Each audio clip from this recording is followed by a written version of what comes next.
Bakunzi ba Deswa Bisho nka uri kurabibona aba n'abantu baje kugira gutse baje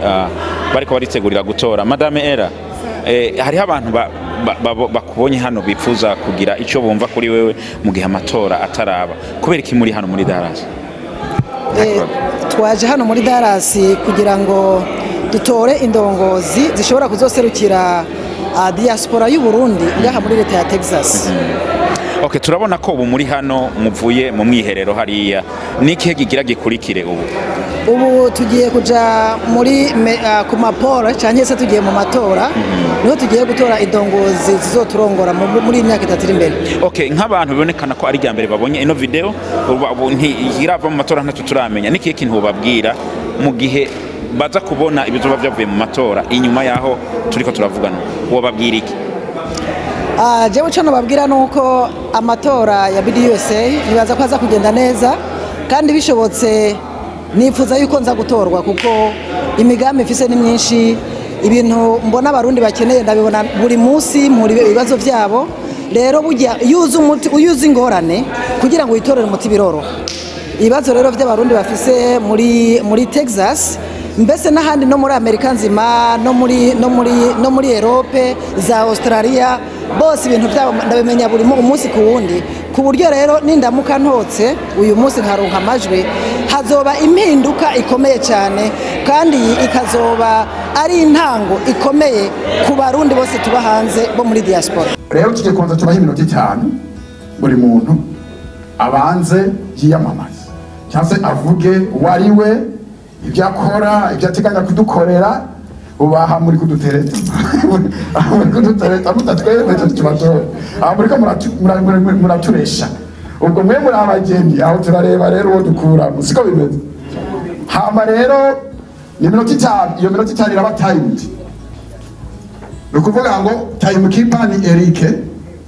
muramureba nukuvuga ngo namusabye ko muri telefone yiwe ashiramo sound BDUSA itsinda amen.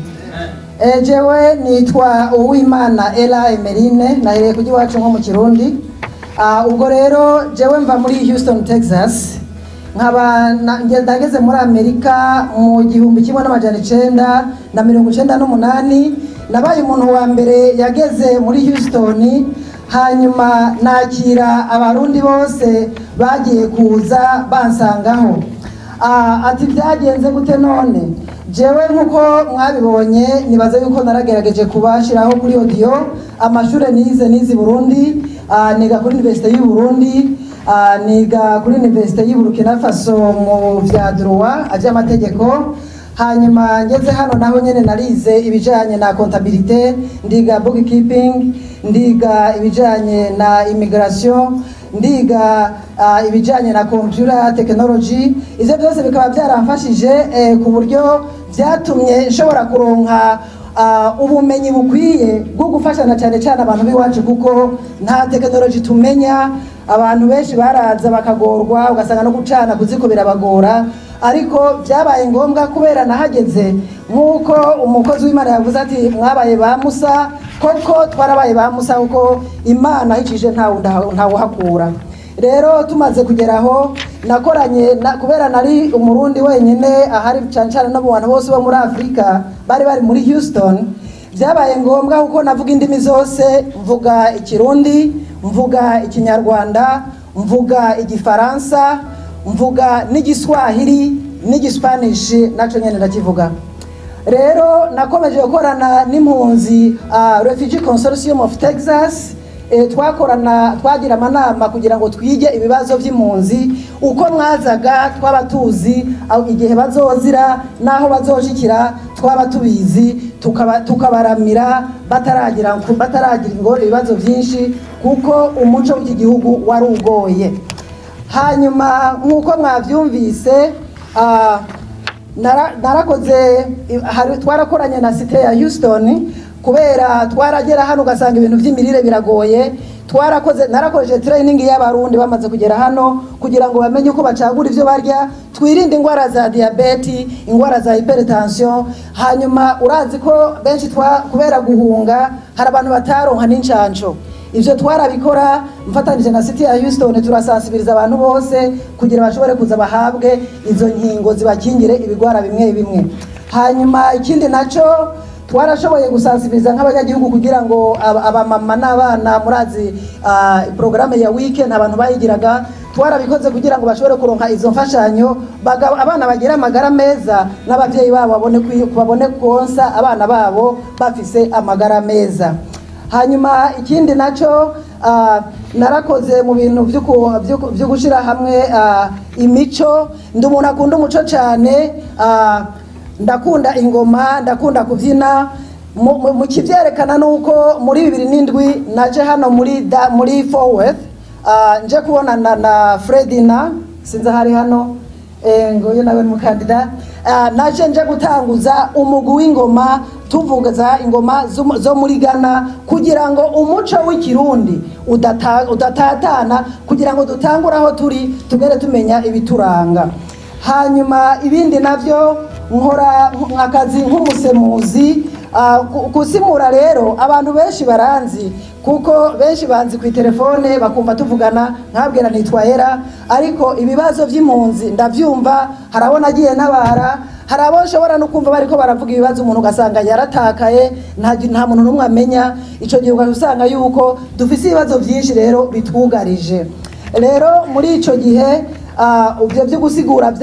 bituma ngenda nkahura n'abantu benshi cyane. Nakoze amanama menshi anyuranye, nagiye mu nama ya public housing, abantu benshi baba mu mazu ya leta mugabo ntimumenye iyo byavuye, ariko hari inama zakozwe turaheza dushikiriza ikibazo c'impunzi zari zifise, na cyane cyane nk'abarundi bo muri Houston abavyibuka. Twari dufise abarundi bamwe bari basigaye baja gusenya. Kubera iki? Babuze amafaranga bariha, baja gusenya inkwi bagacana kuziko. Kubera iki? Nta buryo bari bafise. Rero naragiye ndemera, twamaze amajoro 3 turi muri seminaire n'ibihanganye bitunze amafaranga menshi muri Houston. Ndaheza ndababwira yuko abo bantu bakeneye gufashwa kugira baronke ico bita affordable housing, no kuvuga uburaro buciriritse. Ivyo rero byagiye bibageraho aho hari mu 2007. Abagiye baza mubikurikira rero n'uwakubaza iyo byavuye ntabwo twabimenya, ariko ikintu cyose kigira intango. Rero hanyuma time is up. It's okay. Nyakubahwa Madamera,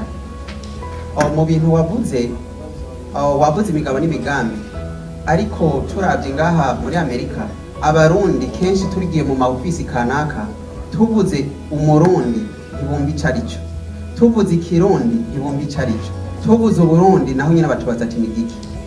Je uzokora iki kugira ngo utumenyekanishe? Umaze gukora iki canke uzokora iki kugira ngo utumenyekanishe muri leta ya Amerika? Kubivanye n'akazi nkora maze kubona n'abantu benshi banyuranye, nko muri Houston honyene, muri City ya Houston barazi abarundi, twakoranye amaproje menshi, bazi ko abarundi babaho. Hanyuma ubushize nari kumwe na maire de la ville, yavuze niba ari kibazo dufise muri za communauté dushobora kumushikira akadufasha. Nabonanye na Congress woman Shira Jackson, ariteguye ku ivyo twomusaba byose kugira ngo batworohereze batwubahirize. Hanyuma rero ivyo biroroshe kuko bijanye n'abantu tubonana imyaka 20 maze burya ngo urukwavu ngwimbwa irinzi imera ubuhanza ngo nibimenye inzu nke. Rero namenyanye n'abantu benshi ku buryo nzobikoresha kugira ngo nimumara kuntora nzobashikana ku rwego mutari mwigeze mumenya. Kandi nuko nabivuze kare yuko mu nshingano zanje ari izo uko abarundi tumenyekana gusumba. Hariho n'umujije wo muri City wo muri Houston wo muri criminal yavuze ko yifuza kumenya abarundi kugira ngo baze baradusigura ibintu by'amategeko, kugira ngo iyo dufise ibibazo ntibazongere kuza baratugora, tubabwire uko tumeze. Rero turi kumwe twese bizomufasha, nzogena mu muri Houston nje mu muri Abirene, kuko byose turashoboye, turi kumwe nta kizotunanira. Murakoze. Ikibazo canje ni kimwe, ashaka kubabaza mwese nka muri kwitoza nka president ku rwego rwa state, abarundi batari muri DBUSA cyangwa batazokwemera kuja muri DBUSA bakagira ikibazo mugabo bari muri community y'abarundi, mwebwe nk'abaserukira DBUSA muzo bafasha cyangwa muzo bafasha? BDUSA yaje isanga abarundi nibaza ko icambere aho kuba BDUSA umwe wese n'umurundi ubwo rero nibaza ko atamwana n'ikinono niba ari ikintu kizoza kirondera umurundi wese ahari tutaravye ko ari muri BDUSA canke atarimwo twese tuzobafasha kuko ico dushaka nuko buri murundi wese akangukira iterambere turiko turakora muri BDUSA nkuko abandi babivuze anashoboye akayifatanya natwe atifatanije natwe naho niyo nibisanzwe kuko ni Burundi tuzojayo kandi abarundi nibazo bari muri BDUSA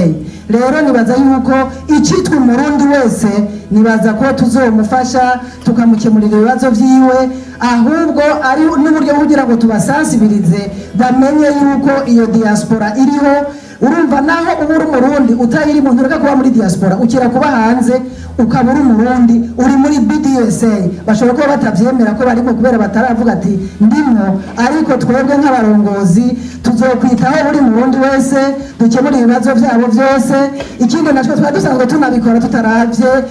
niba yuko uri umurundi cyangwa n'igiki ivyo rero bizoba kuri je bizoba ari ibintu bisanzwe kuko n'ubu nisanzwe ari muri muhora wa buri munsi rero n'ubutari muri BDUSA nzomufasha kuko nasanzwe mfasha bose hama rero tuteze tere imbere twese atawajya wangura murakoze je ndaje gutora mukandida abo basirikare mu ashimo yarebe neza kandi namwe mubirebera Lima, Naziri, Nastatu, Nazine, Nastano, Nastandatu, n'umunani byakwiye Inosa, Ela. indobo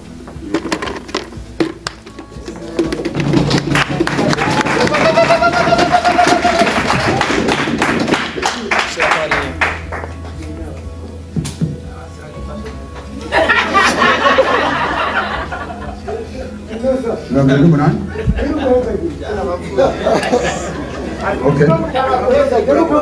okay twumvikane ntabwo haragera so ni ukuvuga ngo abaje komisiyo y'amatora mube hano hafi n'abanyamakuru ngira ngo muri hano hafi ngira ngo abari muri hano mwese mwabyiboneye amatora abaye ku mugaragaro nka perezida wa komisiyo y'amatora nabo dufatanije ndumva na proclama Innocent the winner.